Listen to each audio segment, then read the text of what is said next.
हमको हम हमेशा ऐसे प्रोग्राम दिखाते रहते हैं, नई नई शख्सियात से मिलाते रहते हैं कि आप तक हम मुख्तलिफ़ मौज़ूआत पहुँचाएँ ताकि आपको अवेयरनेस इल्म दे सकें। डीएम डिजिटल पर आप मुख्तलिफ़ हमारे प्रोग्राम देखते रहे हैं और देखते रहेंगे।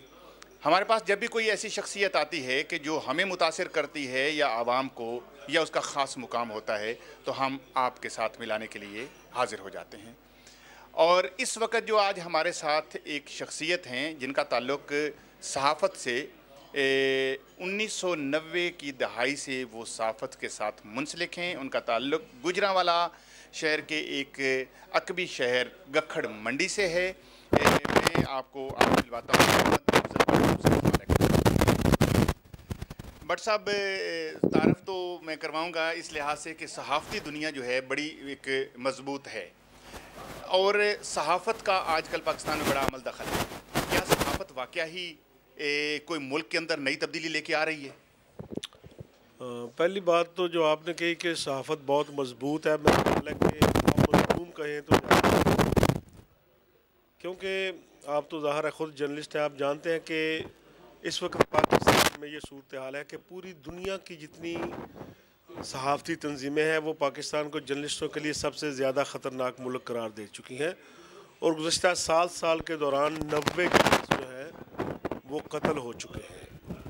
91 कत्ल हुए थे।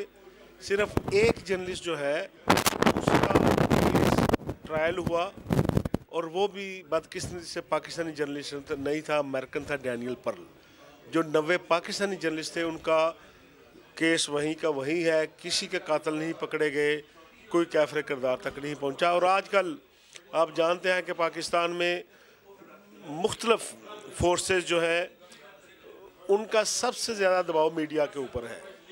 जो सियासी जमातों के मिलिटेंट विंग हैं वो भी जर्नलिस्टों को टार्चर कर रहे हैं, उनका पीछा कर रहे हैं। जो खुफिया एजेंसी हैं उनका भी जो है वो टारगेट जर्नलिस्ट हैं। इसलिए मैं समझता हूँ कि इस वक्त पाकिस्तान का सहाफ़ी बहुत मजलूम है। डैनियल पर्ल जो था अमेरिकन सहाफ़ी, उसको कत्ल किया गया पाकिस्तान कराची में। उसके तो कातलों को गिरफ़्तार भी किया गया, बहुत कुछ हुआ। जो हमारे इतने सहाफ़ी 90 सहाफ़ी बिरादरी के लोग कत्ल हुए और उसमें बहुत से अगवा भी हैं अभी तक। तो उनके बारे में हुकूमत का क्या करना है? मैंने आपको बताया कि देखिए उनको उनके कातलों को पकड़ना, ट्रायल करना हुकूमत की ज़िम्मेदारी थी। लेकिन 90 जो जर्नलिस्ट कत्ल हुए उनमें से किसी एक जर्नलिस्ट के कातिल भी ना गिरफ़्तार हुए। मसलन अभी वली हाँ बाबर के का एक कातिल गिरफ़्तार हुआ था लेकिन उसके 6 गवाहों को भी कत्ल किया। मैं बिल्कुल सही बात है। हामिद मीर की गाड़ी के ऊपर एक बम की खबर आई और बड़ी एक उसके बारे में हुकूमत बड़ी एक सख्ती के साथ पता नहीं करोड़ों का इनाम देने के लिए तैयार है। तो क्या इसके ऊपर तो इतना किया जाए, दूसरे सहाफ़ियों के बारे में आपकी क्या राय है कि उनको क्यों इग्नोर किया जाता है? मेरा नहीं ख्याल कि हामिद मीर के वाक़े में भी हुकूमत की कोई प्रैक्टिकली कोई स्टेप लिया है, क्योंकि इस वक्त इसमें कोई शक नहीं कि हामिद मीर की ज़िंदगी सख्त ख़तरे में है। और जिस तरह वो बचा वो अल्लाह ताला की तरफ से समझ लें कि उसकी कोई नेकी सामने आई और वो बच गया। अदरवाइज़ जो है वो इम्कानात नहीं थे। और अब भी जिस तरह की धमकियाँ उसे दी गई हैं, बहुत सी चीज़ें हम मंजर आम पे नहीं ला रहे कि ताकि मज़ीद लोग खौफ और हरास का शिकार हो जाएंगे। वो सख्त ख़तरे में हामिद मीर की जान अब भी। हमारे सहाफ़ी जितने भी दोस्त भाई हैं, बहुत से चैनल्स पे काम करते हैं, अखबारों के साथ मुंसलिक हैं। ये बहुत से पार्टियों के साथ भी मुंसलिक होते हैं। उसका क्या होता है वो मुझे नहीं पता चलता कि पार्टियों के साथ मुंसलिक होना वो क्या मानी रखता है? देखें, जो जर्नलिस्ट एथिक्स हैं उनमें से तो जर्नलिस्ट किसी सियासी जमात का हिस्सा नहीं बन सकता। इसी तरह पाकिस्तान की जितनी जर्नलिस्ट बॉडीज़ हैं, Pakistan federal union of journalist है या प्रेस क्लब्स हैं, उनके कॉन्स्टिट्यूशन में वाज़े तौर पर लिखा हुआ है कि किसी सियासी जमात का मेंबर प्रेस क्लब का मेंबर नहीं बन सकता या PFJ का मेंबर नहीं बन सकता। इसलिए और जो लोग प्रैक्टिकल जर्नलिज़म करने के बाद एंकर बने, इलेक्ट्रॉनिक मीडिया में आए, उनमें से बहुत कम लोग ऐसे मिलेंगे आपको जो किसी सियासी जमात के साथ वाबस्ता हों। लेकिन अब क्योंकि जहाँ एक इंडिपेंडेंट जर्नलिस्ट की आज़ादी ख़त्म होती है, वहाँ मालकान की आज़ादी शुरू होती है। वो स्याह सफ़ेद के मालिक हैं, जिसको चाहे भर्ती करें। वो सियासी जमातों के कहने पे भी भर्ती करते हैं।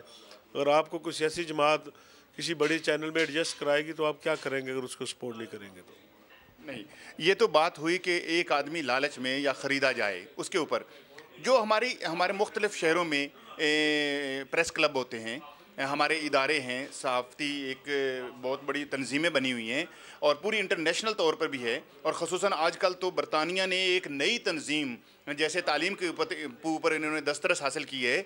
मैं नाज़रीन को ये बताना चाहूँगा कि इस वक्त बरतानिया ये चाहता है कि हम सहाफ़ती इक़दार को भी अपने तरीके, अपने ढंग से ले आएँ ताकि पूरी दुनिया की सहाफ़ती इक़दार को कंट्रोल किया जा सके।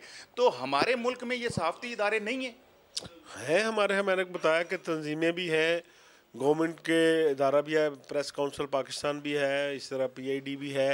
नहीं तो फिर माजरत वो ख़रीदने और बिकने वाले सहाफ़ियों में तमीज़ क्यों नहीं करता और उनको क्यों नहीं अलग करते? हुकूमतें आपका ख्याल है कि फ़र्क करेंगी या ख़रीदने की कोशिश करेंगी? आप किसी हुकूमत से ये तो कर सकते हैं कि वो कोशिश करें कि इंडिपेंडेंट जर्नलिस्ट अपने माइंड से इंडिपेंडेंटली काम करे। वो तो कोशिश करेंगे कि हर जर्नलिस्ट को मैनेज करें। जिनको वो करने में कामयाब हो जाते हैं, उनकी कामयाबियाँ जो नहीं होते वो बाद में सूरत हाल का जो है वो मुकाबला करते हैं। सहाफ़ी चैनल जो चेंज करते हैं, एक चैनल जंप दूसरे चैनल में, ऊपर से नीचे और नीचे से ऊपर जाते हैं, अच्छे चैनल से ज़रा नरम में, उसकी भी ये पैसा ही होती है गेम। फिर भी एक मजदूर है, उसको जहाँ से अच्छी मजदूरी मिलेगी वहाँ मजदूरी करेगा जाके। सहाफ़ती इक़दार के तो ये ख़िलाफ़ नहीं है। सहाफ़ती इक़दार का तो इससे कोई अमल दखल नहीं है।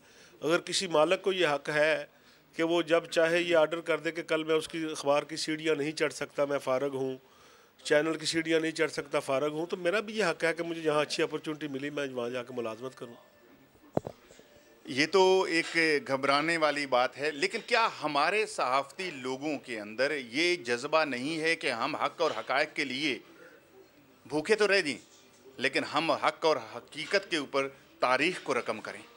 देखिए, चैनल स्विच करने का मतलब या एक ख़बर से दूसरे चैनल में जाने का मतलब ये तो नहीं कि मैं पहले वहाँ इंडिपेंडेंट था और यहाँ इंडिपेंडेंट नहीं रहूँगा। पाकिस्तान में जो भी जर्नलिस्ट है, हर बंदे के बारे में किसको पता है कि ये किस जमात को सपोर्ट करता है, ये किसके पे रोल पे है और ये क्या इंडिपेंडेंट है। इसलिए मेरा ख्याल है कि चैनल तब्दील करने से या इदारा तब्दील करने से किसी आदमी की जो है वो आज़ादी मुतासर नहीं होती है। आदमी का अपने ज़मीर के मुताबिक होता है। मैं एक सवाल पूछना चाहूँगा कि गखड़ मंडी से आपका ताल्लुक़ है। गखड़ मंडी के यहाँ पर हमारे साथ एक शख्सियत मौजूद हैं जिनका ताल्लुक़ सहाफ़त से है, वो आपके साथ बैठे हैं। मैं उनसे पूछना चाहूँगा कि गखड़ मंडी के अंदर जो सहाफ़ती इक़दार तो इतनी मजबूत हैं कि आपने अच्छे तरीके से एक सहाफ़ती जितने भी एक मसाइल हैं उनके ऊपर रोशनी डाली। वहाँ की सियासत जो है वो उस सियासत का ऊँट किस करवट बैठ रहा है वहाँ पर? मैं थोड़ा वाज़ेह कर दूं, मैं गखड़ मंडी में सहाफ़त नहीं करता। सहाफ़त मैं इस्लामाबाद में करता हूँ। मैं इस्लामाबाद मैं वहाँ के हालात के बारे में पूछ रहा हूँ कि वहाँ की सियासत का ऊँट किस करवट बैठ रहा है? देखिए, वहाँ मेरा ख्याल है कि गखड़ मंडी ही नहीं, ऑलमोस्ट ज़्यादातर इलाकों में वही आपका ट्राइबल सिस्टम है, बरादरीज़म है और अब भी तकरीबन उसके मुताबिक ही काम चलेगा। अगर किसी बड़े शहरों, 2-4 बड़े शहरों में कोई तब्दीली आ जाए तो शायद मुमकिन हो, लेकिन ओवरऑल को ओवरनाइट तब्दीली का कोई मुझे इम्कान नज़र नहीं आता। सहाफ़ती तौर पर तो उन्होंने बड़े अच्छे तरीके से हमें आगाह किया। गखड़ मंडी से ताल्लुक़ रखने वाले गुजरांवाला शहर से सहाफ़त के साथ उन्होंने अपने सहाफ़ती नज़रियात से हमें आगाह किया कि सहाफ़त की दुनिया में वाक़या ही सहाफ़ी जो होता है वो उसकी अपनी ज़रूरियात होती हैं, लेकिन उसके ऊपर जुल्म ये होता है कि अखबार के बड़े बड़े इदारे मालकान और मीडिया के मालकान, उनकी ताकत इतनी होती है कि जिसको चाहें निकाल दें और जिसको चाहें गिरा दें और जिसको चाहें ख़रीद लें। बहुत से हमारे सहाफ़ी भाई इसी तरीके से तगोदो और इसी काविश में एक चैनल से दूसरे चैनल में जाते रहते हैं। जब हमारे सहाफ़ती इक़दार में ये ताकत आ गई या सियासी गठजोड़ के अंदर जो तब्दीलियां होती हैं उसमें आ गई तो कामयाब हो गए। मैं इस वक्त सवाल लेना चाहूँगा गखड़ मंडी से ताल्लुक़ रखने वाली एक ख़ास शख्सियत जिनका ताल्लुक़ PTI से है और शेफील्ड में जो कि बरतानिया का चौथा बड़ा शहर है, यहाँ पर वो मौजूद हैं। उनके साथ भुट्टा साहब।